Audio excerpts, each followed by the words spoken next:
Welcome to lesson number 3 for music class, but first, let's sing a song together.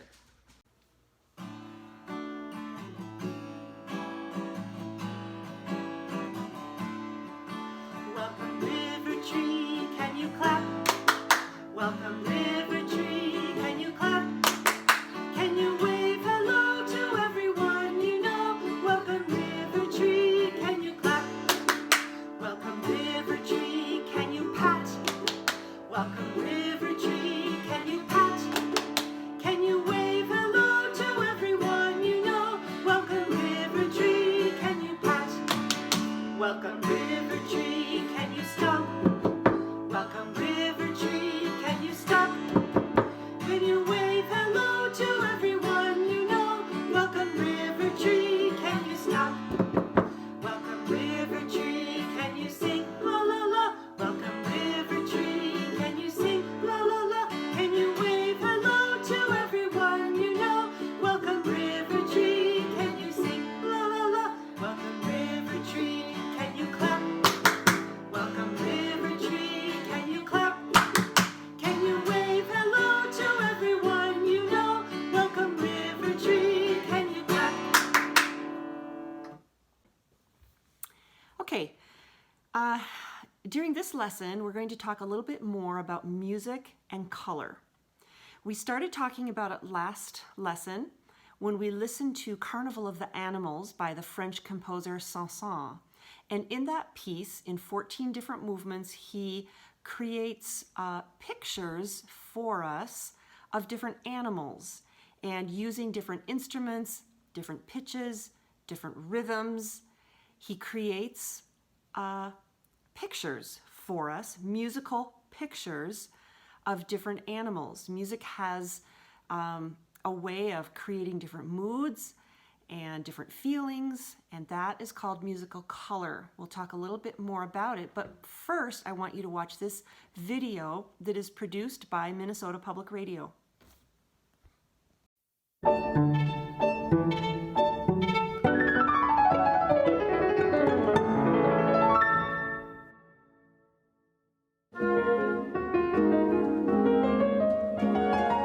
When you draw, how do you think about color? Do you like black and white? When do you decide to use color? Why do you use color?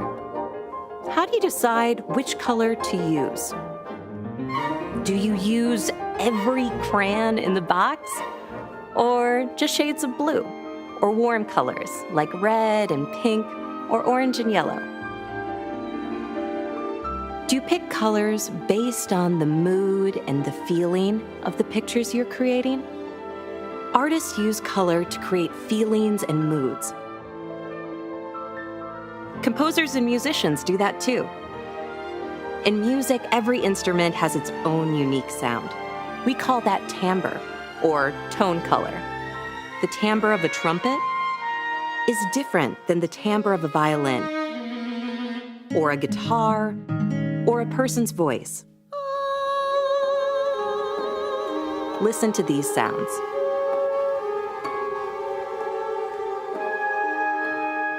Do you hear different timbres or tone colors? What do these sounds make you think of? Maybe you hear raindrops, or a clock ticking, or the tiptoe footsteps of a creepy ghost. Now I notice new timbres or tone colors coming in. I imagine new things, a rainforest, a waterfall, or a sunrise. Maybe it doesn't create an actual picture in your imagination, more just a feeling or a mood.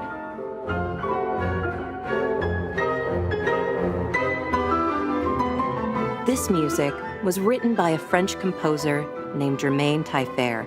She once said, "I write what I feel." How do you think she felt when she wrote this music? How does it make you feel? By now you've probably noticed that after a while, one timbre or tone color really stands out, the sound of the piano. This piece is called Ballade for piano and orchestra, and it features a piano as a solo instrument. The timbres of other instruments in the orchestra mix together and go back and forth with the piano, almost like a conversation. Like the piano in this piece, our composer sometimes made music alone and sometimes with other people. She was a part of a famous group of friends who all lived in the same place around the same time. Her family, especially her father, wasn't very supportive of her musical career. So I bet having a group of friends was important. Some of those friends were composers like her.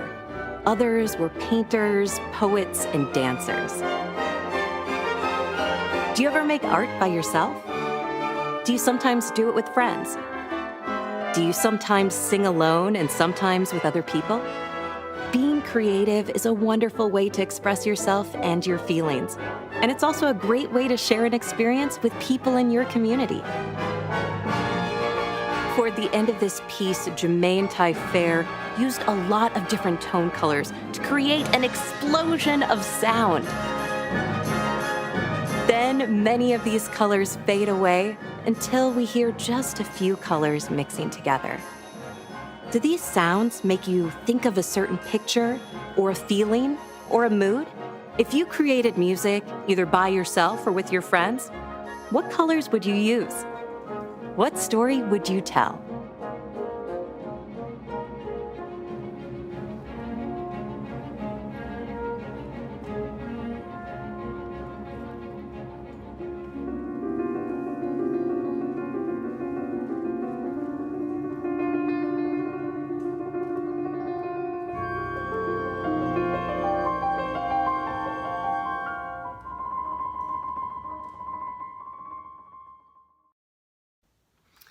I hope you enjoyed that great introduction to music and color. So each object, every instrument, every voice has its own timbre. Now, I think you noticed in the video, it talked about timbre, and it briefly had the word up there. And I want you to know that this looks like timbre, but we pronounce it timbre. And it's the unique and special sound that each object makes. It's the color that it has. For instance, here's my glockenspiel. It has a very unique timbre. It's different from my drum. That is a different timbre. Both of those are very different from the ukulele. That sounds different. Even our voices have different timbres, different colors. Now, I want to play a game. It's a guessing game. And I have a box, and I'm going to put different objects in it. And I want you to guess what's inside.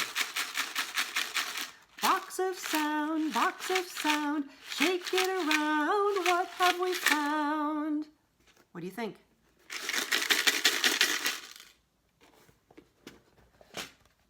I'm gonna have to lift it up because I don't know how else to show you. Paper clips. A box of paper clips. Can you see them? A box of paper clips. Okay, let's try something else. Don't look. Oh, maybe you heard something. All right? I think you can hear it. Box of sound, shake it around. What have we found? Do you know what it is? I think some of you do. Or jingle bells. All right, let's put something else in the box of sound. You're going to hear a little bit of a sound. You can start your guessing as soon as you hear the sound. All right.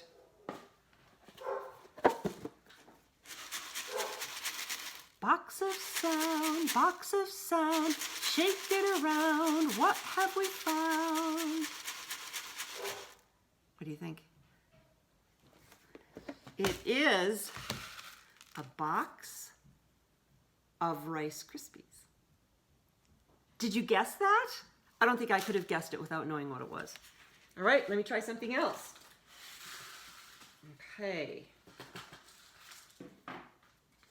This one might be a little bit hard, but I want you to know that I'm really putting something in here. I think actually I could do it up on the table. I don't think you would see me. I can't see myself in the... All right, here we go. Ready? Box of sound. I'll put it right up by the mic. Box of sound, shake it around. What have we found?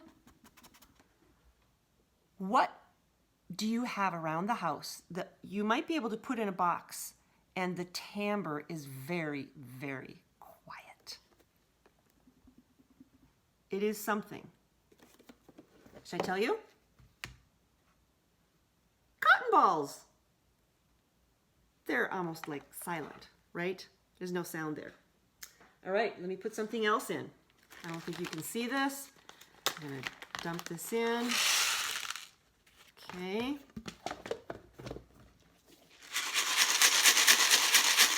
Box of sound, shake it around. What have we found? What do you think? Any ideas? I'll show you. Popcorn kernels. This is Autumn Blaze popcorn. Popcorn kernels. All right. Let's empty this out. Let's put something else in. I don't think you can see this. Gotta look and see. Gotta keep it a secret. Something else. It's a little louder. Box of sound, shake it around. What have we found? Any ideas? It's food. I'm going to show you. M&Ms. I think I'll have one. Yummy. All right, last one. So, we've got to keep it hidden. Hopefully you didn't see that.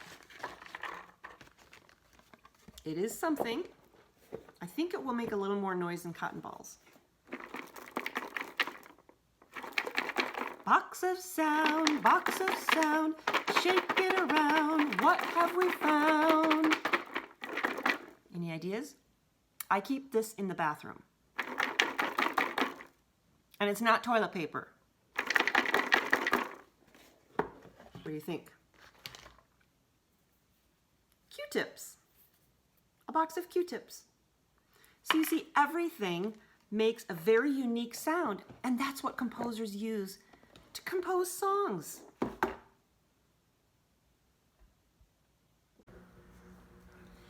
Okay, we actually have time for one more example of timbre. I'm going to play a song written by Johann Sebastian Bach. Maybe you've heard of him. He was a great composer who had 20 children and still had time to write beautiful music like this suite for cello. And I'm only going to play the beginning of the song because we're going to listen to it first played by a cello, then played by a flute, then played by a guitar, and finally played by a marimba. And I want you to listen to the different timbre of each instrument. Right, Rocco? Rocco says hello.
enjoyed hearing the different timbres of those instruments. I especially thought the marimba was fascinating, watching him play that particular sound on the marimba.